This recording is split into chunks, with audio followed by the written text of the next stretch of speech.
I got a bit too excited and didn't film taking it apart. But anyway, brought it apart. Cylinder head looks disgusting, but it just wipes off. That's the spark plugs that came out. As you can see, they're delightful.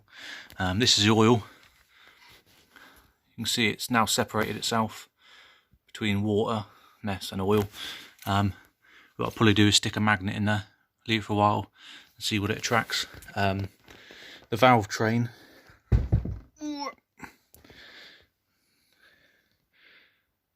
looks absolutely immaculate. No worries about that at all, so that's good. The only thing I have got is with the oil pump auxiliary shaft. If you don't know, that shaft goes through onto gear in there and goes on the oil pump. I can turn it that way, stops there, and does not want to move past that. It's not seized, moves lovely after a little thing. Cylinders 2 and 3, fine, not a problem. Cylinder 1, not a problem. Cylinder 4, not a problem, but it's probably going to need an overbore. I'll get the light on so you can see. Right, so I've cleaned it up-ish. This line down here looks, yeah, it does look bad in the picture. I'll try and hone it, but what I'm going to do is pretty much colour all that in with a permanent marker, run some thin sandpaper around it, and then if I've got permanent marker bits left in there, then I know it's quite deep. So looking at it, probably will need more than a hone on that cylinder, possibly not, but could be looking over an overbore, which is no bad thing, because then if I overbore it I'll have to get new pistons, but then I can then also keep these pistons, get another 1.8 kr down the line, overbore that and use these pistons for that build. There's also one thing, if you're doing head gaskets on these, that there and that there are alignment lugs. They help the cylinder head align. This one is probably not even in the head, to be honest. It's probably in the head gasket, which means, exaggerated wise, this end of the head can move where it wants. I know it won't, but that's what these are there for, just to help it sit solid. Head gasket wise, no problems. Head gasket absolutely solid, no burn marks, nothing. Doesn't look that old, to be honest. So I haven't found any failure points as yet. I'll be interested to get the sump off, see what's going on underneath there. So that's where we're at to at the moment. So the only sort of bit that stand out, as like I said, is number 4 cylinder with the corrosion damage in the bore. But we'll come to that. Worst case, it'll be half a mil overbore. So it'll be 83 mil pistons in there. These are 82.5, but we'll come to that later date. But it will be all stripped down, everything out, so I can then go, right, I need this, this and this. Then it will get put back together loosely, just for sort of transport purposes. So then we can build it up later down the line. I did forget to mention what that was. That was a congealed mess that was sat in cylinder 4, which is just mess, really. Not actual mess, if you know what I mean, what it looks like, but yeah, just mess. Right, so all I'm going to do now is pull the sump off and see what we can see inside there. As I said before, I know there's an issue with the oil pump, whether something's gone inside it, but it won't turn properly. So just whiz this off and see what we can find. So the only problem I've found so far is the corrosion in cylinder 4 and the bore, which I've got a little tip I can do just to find out how deep the marks are in it. But I'm going to be looking at probably a rebore, half mil overbore, which is a bit of a pain because I've then got to source larger pistons, and the pistons available for the 9A in cast form are not available anymore. I haven't been for some years, probably about 6 years or so, I think. And again, I don't think you can get piston rings for the overbore pistons either. So that's going to be, I guess, the best part of £600–700 for a set of pistons for this. But again, it was a free engine, and these engines aren't really cheap to actually build up. But like I said as well, if I've got to buy pistons for this, this will then be like half mil overbore, so that will take it to just over 2 litre 208cc, I think, possibly.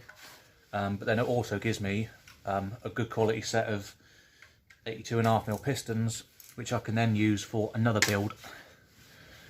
So on the 1900 one I've just built for the Mark II, I can get another 1.8, overbore that by 1mm, I think, and then I can use these 82.5mm pistons in it.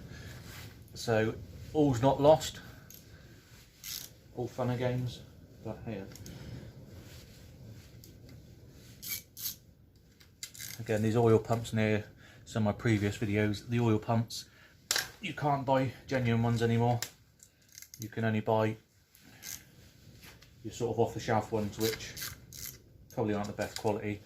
But the oil pump isn't, just take it like I did in my last one, take it apart, clean it out, you'll see how much rubbish is inside it.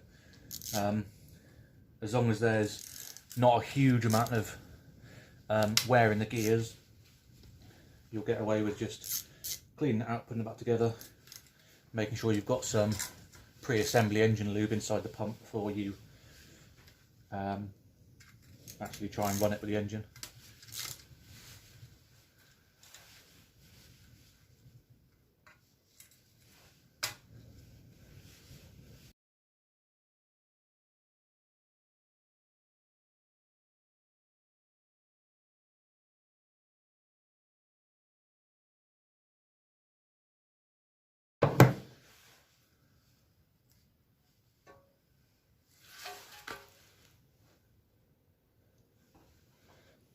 Not too pretty inside there.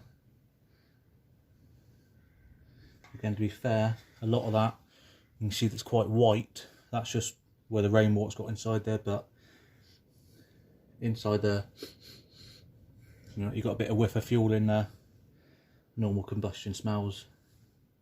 But yeah, not too worried about that. There's no big lumps in there, it's just general crud, which is fine.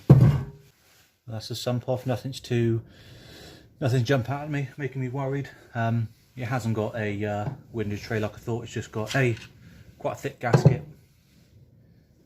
Very thick gasket, to be fair. Yeah, it's a pretty thick sump gasket.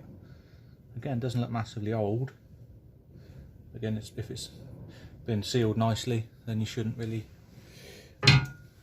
wear stuff. So all we can do is just pull this off out of the way.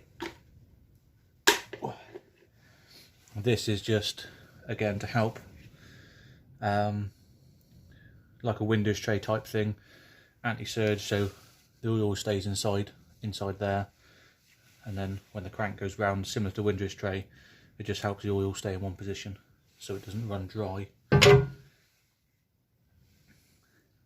So nothing major in there. Again, the oil pump,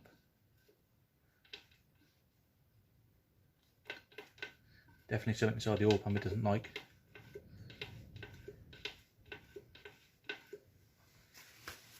So I'll just take the strainer off the end and see if there's anything in there. To be fair, I'll just take the oil pump straight out actually. It's just 2 bolts on these. 2 13mm.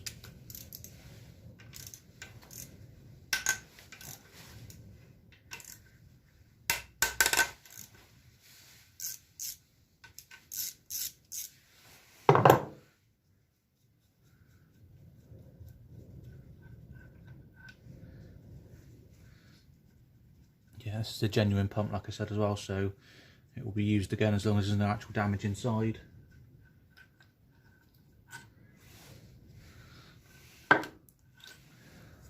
And 2 bolts.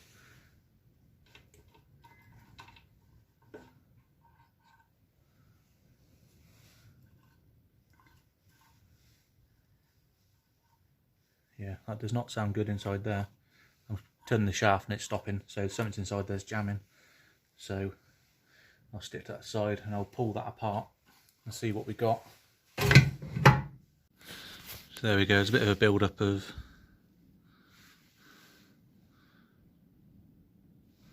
that will zoom in or not. Nothing major, it's not metal, it's not metallic even. That's just build up of crud and oil, whatever's been in there, and then the water's got in there, and it's just yeah, made a mess. But that's just that's the shaft that comes down from the top. Right, so we've got the pump off, strainers off. Bit dirty inside there, nothing major. Yeah, the actual mesh inside there is full of crud.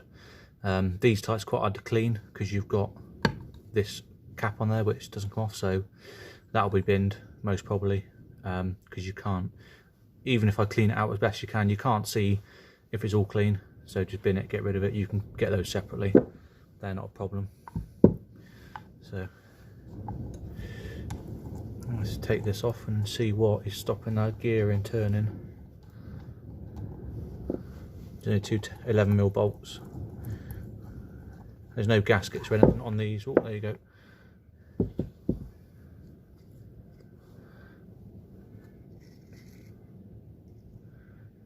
Yeah, so it stopped there. So what we got? Yeah, we just got a build up of crud inside one of the gears. It's struggling to turn, and these just pull out, push out even. There you go.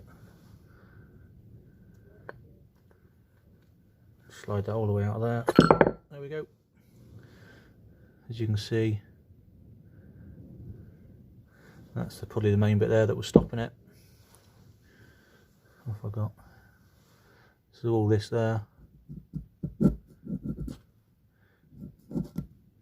Yeah, just a bit of corrosion and build up inside that gear, which comes off enough, but that was enough to stop the pump, because obviously these are nice machine fit going through. So that probably just needs a clean up, not too worried about that. And the other gear just slides off.